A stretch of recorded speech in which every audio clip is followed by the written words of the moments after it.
दर्शकों नमस्कार। Hope all is good. दर्शकों, आज बात कर लेते हैं संस्कारों की। हमारे हिंदू रिलीजन में 16 संस्कार होते हैं, जिनको मैं आपको बारी बारी बताऊंगी। इन संस्कार को फॉलो करने पर हमारे जो हमारे मन के क्रूड विचार होते हैं, जो हमारी साइकोलॉजी होती है, उसमें प्योरिफिकेशन होती है और एक ऑस्पिशियस रिजल्ट आता है। तो अकॉर्डिंग टू हिंदू धर्म, मैरिज आफ्टर मैरिज पहला संस्कार है गर्भाधान। तो कोई भी काम अगर एक्सीडेंटली किया जाए तो उसका रिजल्ट शायद इतना अच्छा ना आए, लेकिन संस्कारों के साथ, विधि विधान के साथ, मंत्रास के साथ, फुल प्रिपरेशन के साथ अगर आप पूरे रीति रिवाजों के साथ और मन में पूर्ण ईश्वर के प्रति आस्था रखकर कोई भी काम करेंगे तो वो उसका रिजल्ट ऑस्पिशियसनेस में आता है।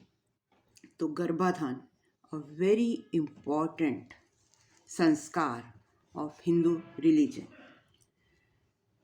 आफ्टर मैरिज अगर आपने कंसीव करना है, किसी हेल्दी बच्चे को इस दुनिया में लाना है, तो उसके लिए आपको प्लान करना होता है।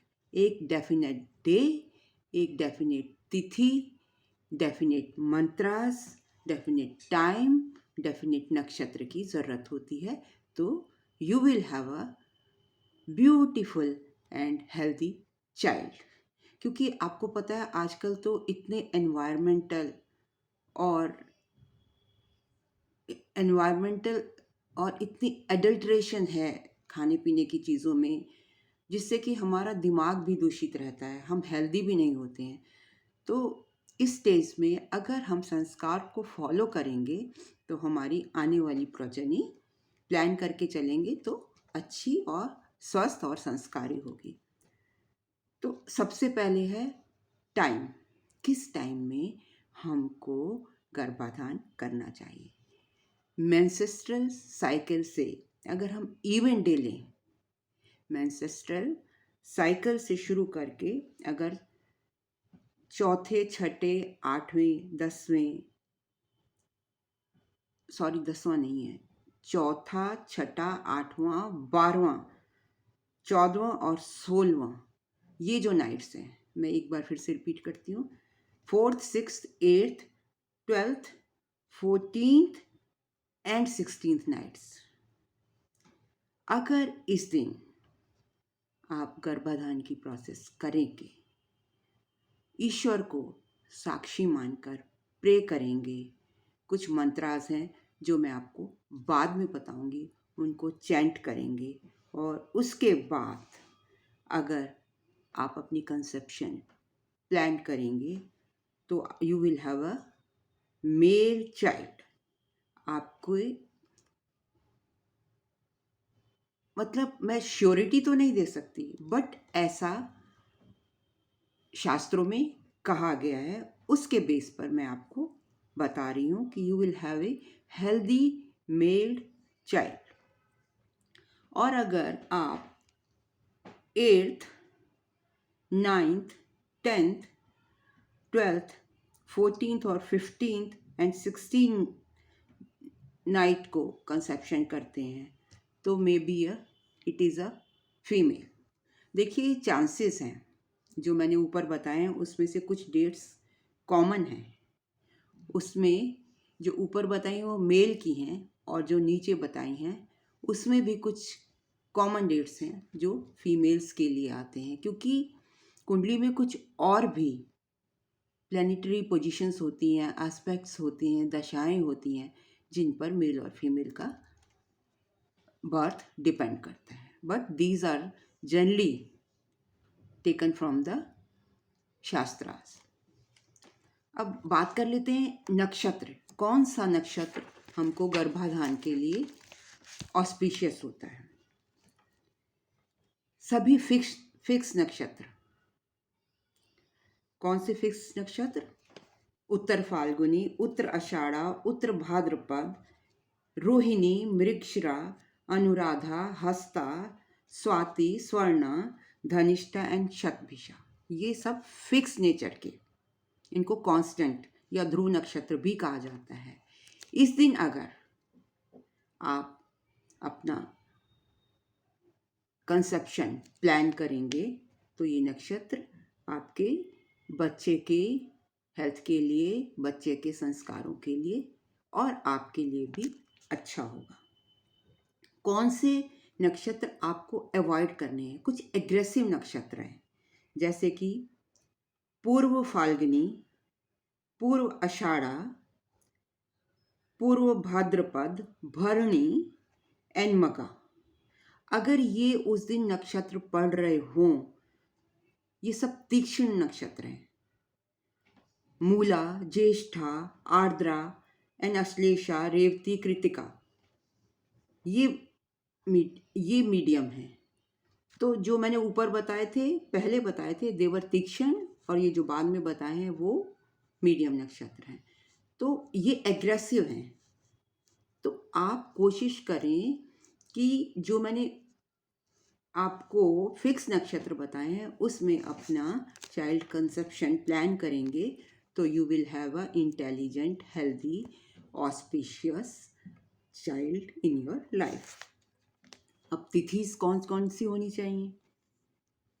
पहली तिथि द्वितीया, तृतीया, पंचमी, सप्तमी, दसवीं, 12वीं और 13वीं तिथीज आर गुड। ये तिथि चाइल्ड कंसेप्शन के लिए अच्छी हैं। रिक्ता तिथि होती हैं, कुछ तिथि रिक्ता डे और तिथि के कॉम्बिनेशन से बनती है, उन्हें रिक्ता कहा जाता है, जो कि इतनी ऑस्पिशियस नहीं कही जाती। तो उस दिन चाइल्ड बर्थ आप अगर प्लान ना करें या अवॉइड करें तो अच्छा है। 4th, 9th, 14th तिथि, 6th, 8th, 11th तिथि, अमावस्या एंड पूर्णिमा आर अवॉइडेड। इन दिनों में आप अपना कंसेप्शन अवॉइड करें। और एक तिथि होती है भद्रा, जिसको भी हम चाइल्ड कंसेप्शन के लिए अच्छा नहीं मानते। दिन कौन सा होना चाहिए? बुधवार हो, आप वीरवार समझ लीजिए, और फ्राइडे तो अच्छा ही है, मंडे मीडियम है। लग्न कौन सा देखें, मतलब कौन सा समय होना चाहिए? लग्न उस टाइम कौन सा लग्न राइज कर रहा हो। कंसेप्शन लग्न शुड हैव बेनिफिक्स इन केंद्र एंड त्रिकोणा, मतलब ऐसा लग्न लेंगे जिसमें त्रिकोण में और केंद्र में बेनिफिक प्लैनेट्स आ रहे हों। त्रिकोण कौन सा होता है? 159, और जो केंद्र होते हैं वह होते हैं 1, 4, 7 एंड 10, मतलब 1, 4, 7, 10 और 5, 9 हाउसेस। क्योंकि लग्न तो फर्स्ट है ही है, इसलिए मैंने 1 को वो बोल दिया है कि 5, 9। और तीसरे, छठे, 11वें घर में मैलेफिक्स हो। जो मैंने ऊपर बताए हैं, त्रिकोण में और केंद्र में बेनिफिक्स हो। मैलेफिक्स कहाँ पर बैठे हों? मैलेफिक्स 3, 6, 11 में हो। और लग्न को मेल प्लैनेट देख रहे हो। कौन से मेल प्लैनेट? सूर्य, मंगल, बृहस्पति, और जो चंद्रमा है वो और नवांशा में हो, मतलब नवांशा कुंडली होती है। 16 चार्ट्स होते हैं जिसमें आप नवांशा कुंडली में दिखेंगे कि चंद्र जो है और नवांशा, जो हमारा मून है वो और नवांशा में हो। अब कुछ योगास भी हैं, अगर वो बताऊंगी तो it will be too long. अगर आप इतना ही ध्यान रख लेंगे तो काफ़ी होगा। अगर आप किसी ज्योतिषी से विश्लेषण करवा रहे हैं तो वो चंद्र बल और तारा बल भी आपको देखकर बताएगा कि वो भी स्ट्रांग होने चाहिए। मेल और फीमेल जिसकी भी आप कामना कर रहे हैं उस कंसेप्शन में। तो ये था मेरा विश्लेषण अबाउट गर्भाधान संस्कार। अभी 15 संस्कार और बाकी हैं। अगर आप लोगों को ये संस्कार पसंद आएंगे तो please do write to me in comment box so that I can make video on all the 16 samskaras. तो ये था मेरा एनालिसिस ऑन गर्भाधान संस्कार। अगर पसंद आया हो तो please do like comment share and subscribe too. In case of any query, अगर आप प्लान कर रहे हैं फॉर चाइल्ड बर्थ और आपको अगर समझ नहीं आ रहा है तो you can consult me at snehkapoor1812@gmail.com. Thank you very much. Remember, it's a paid consultation.